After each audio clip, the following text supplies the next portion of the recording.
নমস্কার, আমি সন্দীপ। কিছু ভুতুড়ে কান্না দিয়ে ভরানো আমার ডায়েরি। ভূতেরও কষ্ট হয়, সেই ডায়েরি থেকেই আজ আপনাদের জন্য হীরের জুতো। এবার আপনাদের কানে ভাসবে আমাদের বিশেষ নিবেদন, হীরের জুতো। শুনেছিলাম পুলকের পূর্বপুরুষরা একসময় গোবিন্দপুরের জমিদার ছিল, কিন্তু বহুকাল হল পুলকের পুরো পরিবার তার পিতামহের হাত ধরে কলকাতায় চলে এসেছে। কয়েক বছর হল পুলকের পিতামহ মারা গেছেন। পুলকের পিতা মানিকবাবু আর তার ছোট ভাই কানাইবাবু দুজনেই এখন কলকাতায় বাবার শুরু করা ব্যবসায় বেশ প্রতিষ্ঠিত। কেউই একবারের জন্য গোবিন্দপুরে আর ফিরতে চায় না। সেখানে তাদের মস্ত বড় জমিদার বাড়ি আছে, যদিও কেউই নাকি সেই বাড়িতে আর থাকে না। জমিদার বাড়ির আরও সব লোকজন তারাও নাকি বাইরে বেরিয়ে গিয়ে নতুন বাড়ি বানিয়ে সেখানেই থাকে। এই মস্ত বড় জমিদার বাড়ির সদর দরজায় এখন নাকি একটা মস্ত বড় তালা ঝোলে। তবে পুলকের খুব ইচ্ছা অন্তত একবার ওই মস্ত বড় জমিদার বাড়িটা সে ঘুরে দেখবে। আর তার এই ইচ্ছা জাগ্রত হয়েছিল তার দাদুর কাছে ছোটবেলা থেকে ওই জমিদার বাড়ির গল্প শুনতে শুনতে। ওই মস্ত বড় জমিদার বাড়ির গল্প, জমিদার বাড়ির গুপ্ত কুঠুরির গল্প, কলসি কলসি মোহরের গল্প, আর জমিদার অগ্নিসিংহ রায়ের বিখ্যাত হীরের জুতোর গল্প। জমিদার অগ্নিসিংহ রায় ছিলেন পুলকের পিতামহ কৃষ্ণসিংহ রায়ের বড় জ্যাঠামশাই, আর তেনার ছিল একটা আশ্চর্য সুন্দর জুতো। সে এক চমৎকার সুন্দর জুতো।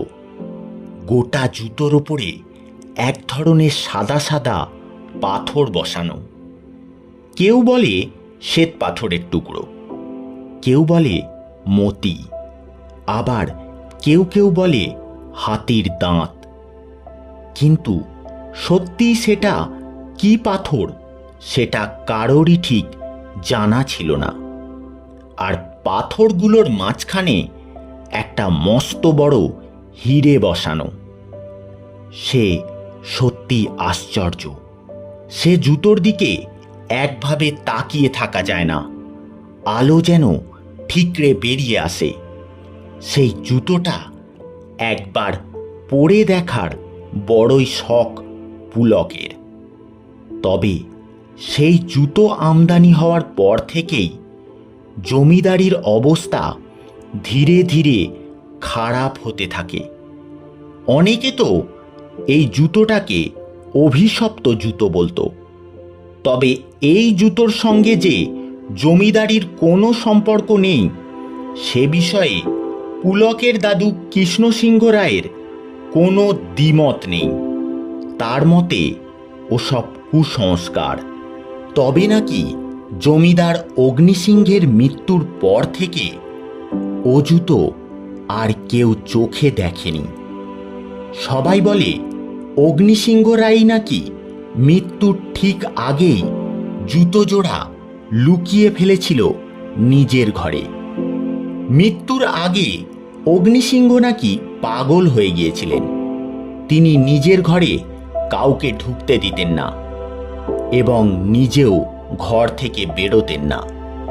এক দুরারোগ্য চর্মরোগে তার গোটা শরীর পচে গিয়ে তিনি মারা যান। সেই থেকেই ওনার ঘর বন্ধ। তারপর থেকেই জমিদারির পাট ধীরে ধীরে উঠে যায় আর পুরো পরিবার ছন্নছাড়া হয়ে পড়ে। এই সব জানার পর থেকেই পুলকের ওই জুতো দেখার কৌতূহল ধীরে ধীরে বাড়তে লাগলো। সে তার বাবাকে অনেক বুঝিয়ে সুঝিয়ে কলেজের গ্রীষ্মের ছুটির সময় তাদের পুরো পরিবার গোবিন্দপুরে গেল। যদিও সে নিজের আসল উদ্দেশ্যের কথা কাউকে বলেনি। তারা গোবিন্দপুরে তার পিতামহ কৃষ্ণ সিংহের ছোট ভাই বীরেন্দ্র সিংহ রায়ের বাড়িতে উঠলেন এবং সেখান থেকেই তারা গোবিন্দপুরের জমিদার বাড়ি দেখতে গেল। আর সেখান থেকেই সর্বনাশের শুরু। এই বাড়ি দেখাশোনা করার জন্য একজন বুড়ো চাকর আছে, যার নাম বনমালী। তবে সদরের চাবি বীরেন্দ্র সিংহ রায়ের কাছেই থাকত। মাঝে মাঝে বনমালী এসে চাবি নিয়ে যায় আর ঘরগুলো ঝাড়পোঁছ করে চাবি দিয়ে যায়। সেদিন কিন্তু বনমালী তাদের সাথে যায়নি। তাদের সাথে বীরেন্দ্র সিংহবাবু নিজেই চাবি নিয়ে গেলেন। জমিদার বাড়িতে ঢুকে এক এক করে পুরো জায়গাটা সবাই ঘুরে দেখতে লাগলো। মস্ত বড় প্রকাণ্ড এক জমিদার বাড়ি। জাগা জাগা দিয়ে চুনসুরকি ঝরে ঝরে পড়ছে। দিনের বেলাতেও বাড়িটার কোণে কোণে চাপ চাপ অন্ধকার জমে আছে। বাতাসে কেমন একটা মন খারাপের গন্ধ। বাড়িটার দিকে তাকালেই কেমন যেন মায়া লাগে, যেন বুকের মধ্যে কিছু একটা চেপে রেখে নিঃশব্দে গুমড়ে গুমড়ে কেঁদে চলেছে। এই সবের মধ্যে হঠাৎ সবার খেয়াল হলো পুলককে কোথাও দেখা যাচ্ছে না। সবাই হন্তদন্ত হয়ে এদিক ওদিক খোঁজাখুঁজি শুরু করলো, কিন্তু পুলককে কোথাও পাওয়া গেল না। হঠাৎ অন্দরমহলের ভিতরের দোতলার ওপর একটা দরজা খোলার শব্দ পাওয়া গেল। অমনি সবাই সেদিকেই ছুটল। শুধু বীরেন্দ্র সিংহের অভিজ্ঞ মুখে দুশ্চিন্তার একটা ভাঁজ দেখা দিল। সবাই যখন দোতলায় পৌঁছালো, দেখল দোতলার সবচেয়ে বড় ঘরটার দরজা খোলা, যেটা খোলা থাকার কথা ছিল না। ওটাই জমিদার অগ্নিসিংহ রায়ের ঘর। ও ঘরের চাবি একমাত্র বীরেন্দ্র সিংহের কাছেই রয়েছে। তিনি একটু চিন্তিত হলেন এবং ধীরে ধীরে ওই ঘরের মধ্যে ঢুকলেন। ওই ঘরের মধ্যে ঢুকতেই তার গোটা শরীরে কাঁটা দিয়ে উঠল। তারপর একে একে সবাই ওই ঘরে ঢুকে দেখল পুলক অগ্নিসিংহের সিন্ধুকের কাছে দাঁড়িয়ে রয়েছে এবং সিন্ধুকের দরজা খোলা। সিন্ধুকের সামনে দাঁড়িয়ে পুলক একটা চমৎকার জিনিস নিয়ে নাড়াচাড়া করছে। সে এক আশ্চর্য জিনিস, যেটা অগ্নিসিংহের মৃত্যুর পর আর কেউ চোখে দেখেনি। জমিদার অগ্নিসিংহ রায়ের সেই হীরের জুতো। সত্যি সে এক আশ্চর্য চোখ ধাঁধানো জিনিস। সবাই সেটা দেখেই হতবাক হয়ে গেল। সবাই সেটা নিয়েই ব্যস্ত হয়ে পড়ল। শুধু বীরেন্দ্র সিংহের অভিজ্ঞ চোখের দৃষ্টিতে এক অভিশপ্ত আশঙ্কার ছায়া ঘনিয়ে এলো। বীরেন্দ্র সিংহ গম্ভীর স্বরে জিজ্ঞাসা করল, এই যে ছোকরা, এ ঘরের চাবি তুমি কোথায় পেলে? আর সিন্ধুকটাই বা খুললে কি করে? পুলক খুব সহজভাবে উত্তর দিল, কেন, বনমালীদাই তো আমায় এ ঘরে নিয়ে এলো, আর ওই তো এ ঘরের দরজা খুলে দিল। আমি জুতো দেখব বলতেই বনমালীদাই আমায় এ ঘরে নিয়েছে সিন্ধুক কিভাবে খুলতে হয় দেখিয়ে দিল। তিনি এবার একটু চিন্তিত হয়ে বললেন, কিন্তু বনমালী তো এখানে আসেনি। পুলক আবার বলল, বারে, ওই তো আমাকে জুতোটা দেখতে বলে এইমাত্র ওদিকটাতে চলে গেল। বীরেন্দ্রবাবু কিছুক্ষণ গুম মেরে থাকার পর বললেন, তুমি কি জুতোটা পায়ে গলিয়েছিলে? হ্যাঁ, একবার পড়েছিলাম। এবার তিনি একটা দীর্ঘশ্বাস ফেলে বললেন, যেখানের জিনিস সেখানে রেখে দিয়ে এক্ষুনি এখান থেকে চলো, গতিক বড় ভালো ঠেকছে না। সেদিন আর সর্বনাশের পরিমাণটা ঠাওর করা গেল না। সর্বনাশের ভয়ঙ্কর খেলা শুরু হলো পরের দিন সকালবেলা, আর এর প্রথম টের পেল পুলক নিজেই। সকালে ঘুম থেকে উঠে ওর পাটা একটু ভারী ভারী মনে হলো। দেখল পায়ের পাতার ওপরের দিকটা, ঠিক যেখানে মেয়েরা নুপুর পরে ঠিক সেই জায়গাটাতেই লাল লাল ক্ষতের দাগ। ঠিক মনে হবে কেউ যেন কামড় বসিয়েছে। প্রথমে অতটা গুরুত্ব না দিলেও দিন যত সন্ধ্যের দিকে এগোতে লাগলো, ততই সেই ক্ষত থেকে এক দুর্গন্ধযুক্ত রস বেরোতে লাগলো, আর সেই গোল গোল দাগ পা থেকে গোটা গায়ে ছড়িয়ে পড়তে লাগলো। ধীরে ধীরে পুলকও কেমন বদলে যেতে লাগলো। সবসময় চুপচাপ গুম মেরে পড়ে থাকত। রাতের অন্ধকারে নিজেই নিজের সাথে কথা বলতো। ঘরের দরজায় খিল দিয়ে হাউমাউ করে কাঁদত। আর রাত যখন নিশুতি হতো, তখন বিষাক্ত বাতাসে ছড়িয়ে পড়ত তার কণ্ঠস্বর, না না না, আমি যাব না। মা মা ও আমায় নিয়ে চলে যাচ্ছে। হ্যাঁ, আমাকে বাঁচাও, আমি যাব না, আমি মরতে চাই না, আমাকে তুমি বাঁচাও। দিন দিন পুলকের অবস্থা আরও খারাপ হতে লাগলো। আস্তে আস্তে গোটা শরীরে ঘা ভরে যেতে লাগলো। অনেক ডাক্তার, বদ্যি, হাকিম কিছুই করতে বাকি রইল না, কিন্তু এ রোগের কোনো ওষুধ পাওয়া গেল না। ঠিক সেই সময় পাশের গ্রামের মুচিপাড়ার একজন বয়স্ক লোক, নাম মুনিরাম, সে এইসব জানতে পেরে বীরেন্দ্র সিংহের সঙ্গে দেখা করলেন এবং সেই হদিশ দিল এক অঘরী তান্ত্রিকের। সবাই পুলককে নিয়ে সেই অঘরী বাবার কাছে গেল। লোকটাকে দেখলেই গায়ের রক্ত জল হয়ে যায়, যেন সে কোনো মানুষ নয়। তার শরীরটা এতটাই শীর্ণ যেন মনে হবে সে একটা জ্যান্ত কঙ্কাল। মাথায় লম্বা চুলের এক বিশাল জটাজাল বটের ঝুড়ির মতো নেমেছে। সারা শরীরে তার কোনো পোশাক নেই, গোটা গায়ে চিতার ছাই মাখানো।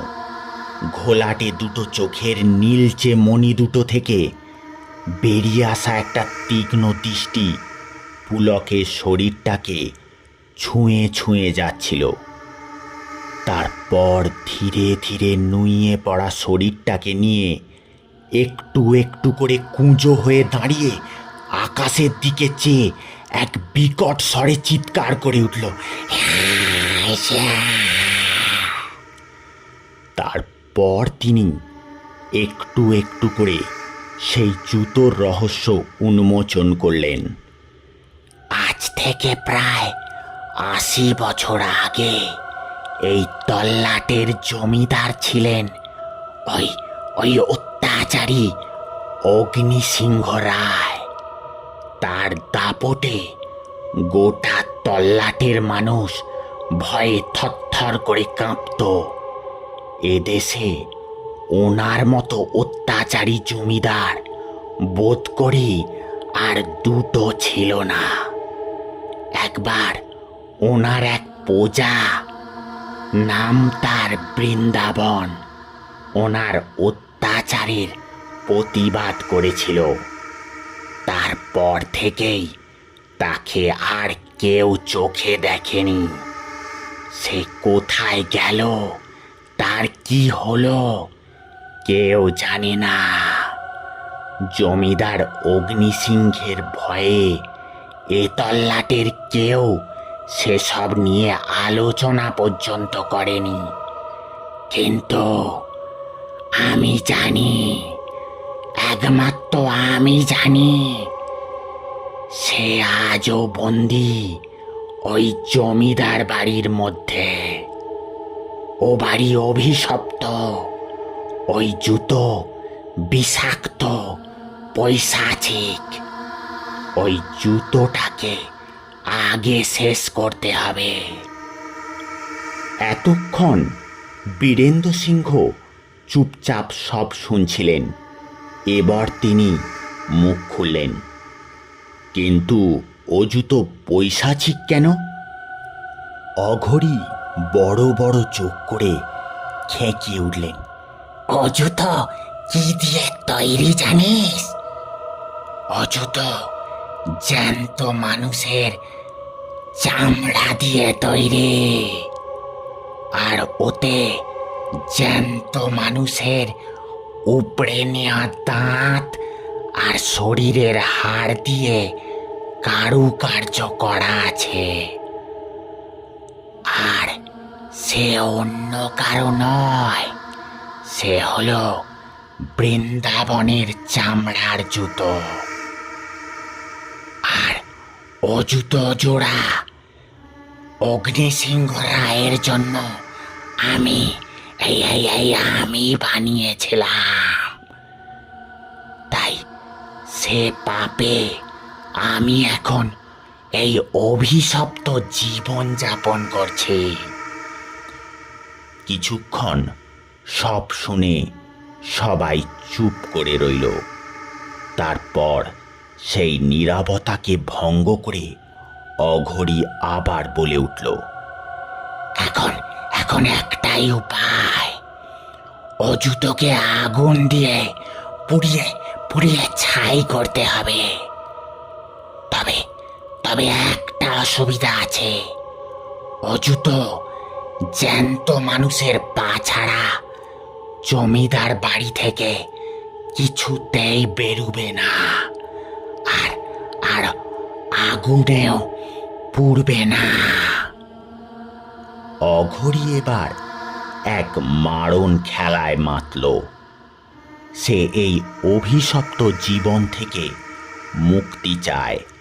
সে পুলককে সুস্থতা দিয়ে তার মধ্যে দিয়েই নিজের পাপ থেকে নিষ্পত্তি চায়।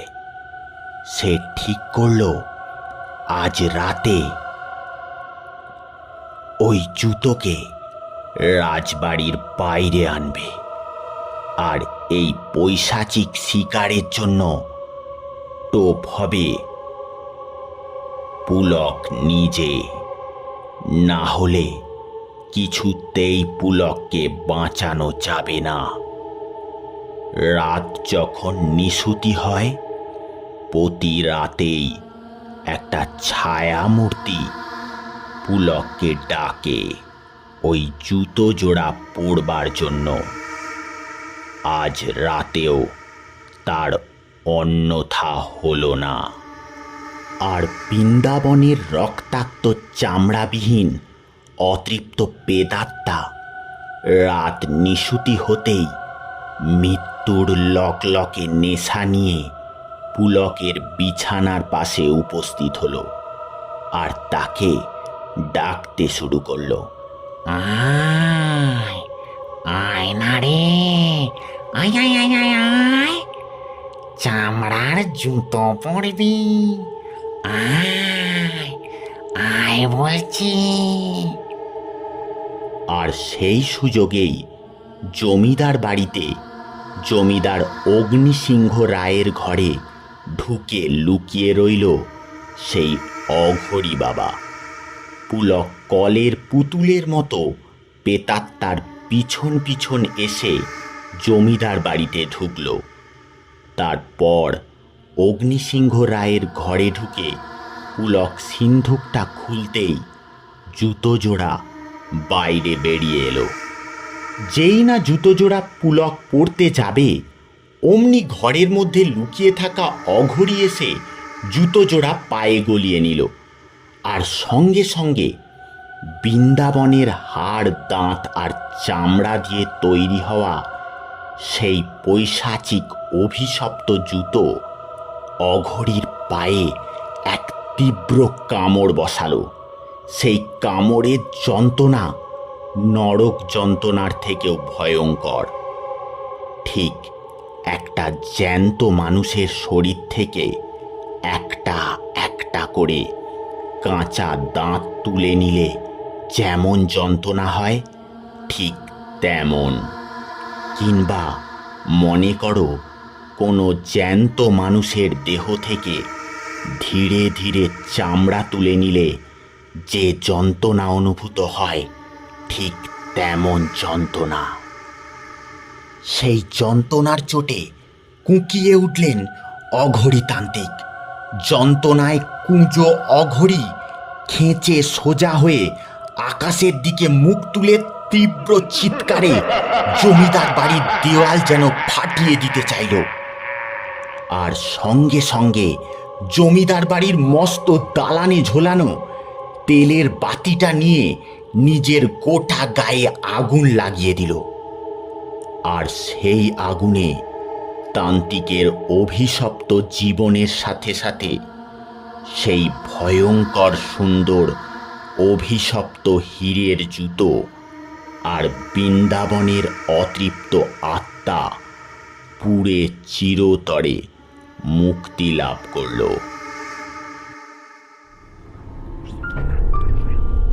এতক্ষণ আপনারা শুনছিলেন হীরের জুতো।